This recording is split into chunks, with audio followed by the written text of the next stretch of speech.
La rencontre avec Jésus impacte réellement ta vie. Il y a un impact dans une telle rencontre. Alors au lieu de passer le temps à courir après Dieu, d'aller le chercher comme ça, bien aimé, non, demande Jésus, rencontre-moi. D'autres vont faire l'école de théologie parce qu'ils aiment Dieu et deviennent pasteurs. Mon frère, c'est une erreur. Il faut préalablement d'abord une rencontre. Ceux qui n'ont jamais eu de rencontre sont ceux qui dérangent le plus. Parce qu'ils ne savent pas où ils vont. Et Jésus ne les a en réalité envoyés nul. Premier fondement du disciple-là. Lorsque le disciple est prêt, le maître vient à lui. Il rencontre le maître. Et une connexion spirituelle se fait. Jésus n'est pas quelqu'un d'orgueilleux. Tu ne peux pas l'avoir rencontré et être orgueilleux. Jésus n'est pas désordonné. Tu ne peux pas l'avoir rencontré et rester dans le désordre. Mon frère, il y a des rencontres qui changent ta vie. Et moi, quand Jésus m'a rencontré, ma vie a totalement changé. Tu n'es plus le même. De malade que j'étais couché, je me suis levé et j'ai commencé à prier. Les malades ont commencé à guérir. Le signe de sa visitation. Frère, recherche cette rencontre de tout ton cœur. Soupire après lui. Soupire après lui. Désire-le profondément.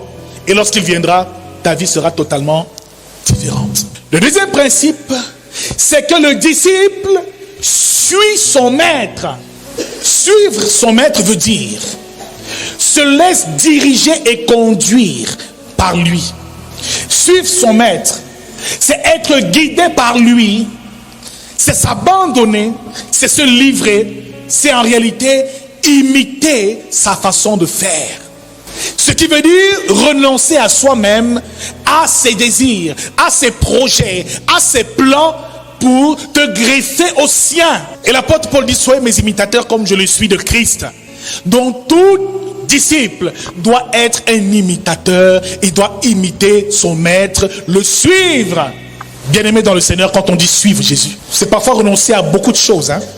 Quand il dit renoncer à vous-même, c'est pas pour rien. C'est renoncer à beaucoup de choses. Parce que je vous dis, ce qu'ils ont sacrifié pour le suivre, c'était énorme, leur famille, leur confort. Il leur dit, n'emportez ni or, ni argent, ni deux tuniques. Il dit, n'emportez rien, car l'ouvrier mérite son salaire. Comptez seulement sur moi. Car il dit, l'ouvrier mérite son salaire. C'est très fort, mon frère. On compte beaucoup sur nous, lorsqu'on veut accomplir certaines choses. Mais Jésus nous dit que le disciple le suit. Et il compte premièrement sur lui. Donc, en ce qui concerne l'argent que tu désires, la provision que tu souhaites, le mariage que tu désires, tout ce que tu recevras en tant que disciple proviendra seulement de ton maître. Devenir un imitateur de Christ. Il dit, suivez-moi, je ferai de vous des pêcheurs d'hommes. Donc, après la rencontre, la seconde étape, c'est de le suivre. Ne pas suivre n'importe qui, mais c'est de le suivre et de le laisser te conduire, te mener à bon port et te dire ce que tu as à faire. Il leur a dit que leur travail maintenant, c'est pêcheur d'âmes. Pas pêcheur de poissons, mais pêcheur d'âmes. Un texte que j'aime particulièrement dans Actes chapitre 9, lorsque Jésus appelle l'apôtre Paul et que Ananias résiste, il dit au verset 13 de Actes chapitre 9, Seigneur, j'ai appris de plusieurs personnes tout le mal que cet homme a fait à tes saints à Jérusalem. Et il a ici des pouvoirs de la part des principaux sacrificateurs pour lier tous ceux qui invoquent ton nom. Au verset 15, Jésus parle. Et par Ananias, il dit, mais le Seigneur lui dit, va, car cet homme est un instrument que j'ai choisi. Donc c'est Jésus qui te choisit. Un instrument que j'ai choisi pour porter mon nom devant les nations, devant les rois et devant les fils d'Israël. Au verset 16. Un texte que j'aime profondément. Et je lui montrerai tout ce qu'il doit souffrir pour mon nom. Donc Paul avait d'autres fonctions avant sa rencontre avec Jésus. Il avait un autre rôle dans sa vie, d'autres fonctions qu'il jouait parfaitement. Il terrorisait l'église. Mais quand Jésus est venu, les plans ont changé. Quand Jésus te rencontre, bien aimé, tes plans changent. Il te conduit vers une nouvelle direction. C'est un nouveau chemin que tu empruntes, mon frère. Tu ne restes pas le même. Nous voulons rencontrer Jésus et rester sur place. Faire comme... Bien aimé, le signe même qui montre que Jésus t'a vraiment appelé, c'est cela. C'est que tu te retrouves en train de faire une chose, tu n'imagines même pas que tu allais le faire un jour.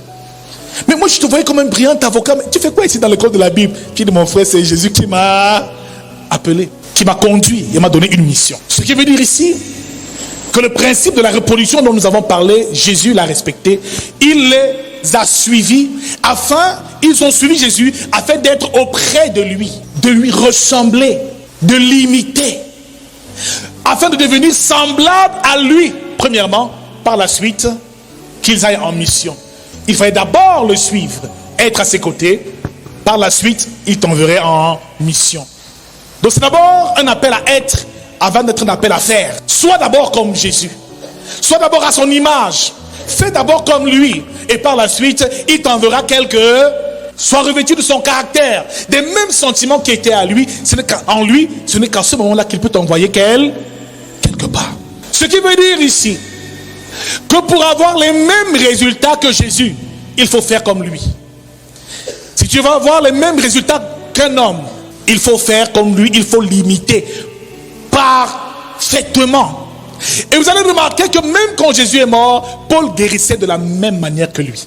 Pierre enseignait de la même manière que lui. Ils opéraient parfaitement comme lui, à l'identique. Donc tout disciple finira par ressembler à son maître, car en le suivant, il demeure avec lui et il fait un avec lui. Deuxième principe spirituel, le disciple suit son maître. Après avoir épousé sa vision, maintenant, troisième principe, le disciple s'assied aux pieds du maître. S'asseoir. Beaucoup ne veulent pas s'asseoir. Beaucoup veulent très vite être debout, prêcher, enseigner. Mais la première étape, c'est d'abord s'asseoir aux pieds du maître. S'asseoir veut dire se soumettre à lui. S'asseoir veut dire recevoir ses instructions. S'asseoir veut dire être enseigné, recevoir son enseignement, être nourri par les paroles qui sortent de sa bouche, comme Marie et Marthe le faisaient, comme Tabitha, Nicodème, Joseph d'Arimathée, tous les disciples le faisaient. La Bible déclare qu'au mont des Oliviers, le sermon sur la montagne est l'un des plus grands sermons qu'il ait fait. Il passait le temps à enseigner, mais ceux qui bénéficiaient vraiment de ces mystères sont ceux qui savaient s'asseoir pour apprendre de lui. Bien-aimé dans le Seigneur, assieds-toi. C'est pour ça que quand on est à l'église, on s'assied, on s'assoit, afin d'être instruit par le maître. Nous avons dit ici que l'enseignement était voilé. Donc, plus tu es un intime de Jésus, et plus tu t'assieds plus près de lui, plus tu reçois davantage la connaissance des mystères cachés. C'est pour cela que certains recevaient l'enseignement en parabole. D'autres étaient auprès de lui, recevaient l'enseignement. Voilà, il expliquait. Mais Jean qui était surcouché sur son sein, et Pierre, ceux qui étaient ses intimes, avaient et buvaient à la source même de Jésus. Troisième étape, assieds-toi. Reçois. Cela veut dire, quand tu es assis, tu t'assieds, tu reçois, tu te nourris permanemment de sa parole et de ce qu'il enseigne. Bien aimé, nous parlons de beaucoup de choses, de théologie, d'eschatologie, d'exégèse, de beaucoup de disciplines théologiques. Mais laisse-moi te dire que si tu veux entrer dans la dimension de la révélation de Christ, il faut t'asseoir au pied du maître. Assieds-toi au pied. Certains sont là, ils n'écrivent même pas de cahier, pas de bic. Et quand ils rentrent à la maison, ils ne relisent jamais les messages. J'ai fait cette expérience ici. Le mercredi, nous enseignons souvent, nous partageons un peu les messages du dimanche. Très peu retiennent même les messages. Mais laisse-moi te dire qu'il y a une différence entre recevoir le message et aller le méditer. C'est deux choses. Celui qui est assis ne fait pas que recevoir, mais il médite le message. Il l'étudie. Donc il y a un certain niveau spirituel que tu n'atteindras jamais tant que tu ne commenceras pas à apprendre et à étudier la parole de Dieu verset par verset. Tant que tu te limites seulement à t'asseoir, recevoir, le pasteur prêche, ça entre. Mais il y a une autre dimension que le disciple doit faire quand il est assis, c'est qu'il doit étudier les Écritures. Certains qui n'opèrent pas dans le surnaturel ont ce problème. Chaque fois que je suis assis, je reçois, mais je ne vais pas par la suite bâtir cela dans mon esprit. Dis à quelqu'un, étudie la parole de Dieu. Médite-la jour et nuit. C'est pour ça que Dieu dit à Josué chapitre 1 verset 8, que ce livre de la loi ne s'éloigne point de ta bouche. Médite-le jour et nuit, afin de vivre fidèlement selon tout ce qui y était écrit, car c'est alors que tu auras du succès dans tes entreprises, car c'est alors que tu réussiras. Le secret de la richesse, de la prospérité, c'est la lecture de la parole de Dieu quotidienne, la méditation, l'enseignement que tu médites chaque jour. Tu ne passes pas un jour sans lire la Bible. Comment peux-tu dire que tu es un intime de Jésus et tu es loin de sa parole? Tu attends seulement le dimanche quand le pasteur prêche. C'est une erreur. Tu seras toujours bébé spirituel. Pour être disciple, il faut être assis. assis sur le plan spirituel, assis sur le plan de la doctrine, assis dans la connaissance de sa parole et des mystères. Mon frère, Jésus a besoin qu'on s'asseye. Le disciple doit être assis. Je ne vous dis pas le nombre d'heures que je passe. Il y a des moments où tu viens même chez moi, ma pasteur peut te dire, il y a des moments où elle passe une journée, elle ne me voit pas.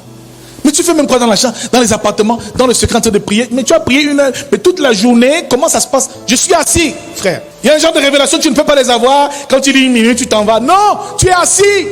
Tu dévores la parole. Tu la manges. Quand on dit la parole, tu es une nourriture. Ça nourrit ton âme, tu te nourris. Tu apprends la contemplation, la méditation. Bien aimé, tu dois découvrir ces mécanismes que tout disciple doit découvrir. Quand vous voyez Jésus parfois se retrouver à la montagne prier. Mon frère, si tu veux faire comme lui, parfois, retrouve-toi à la montagne pour prier.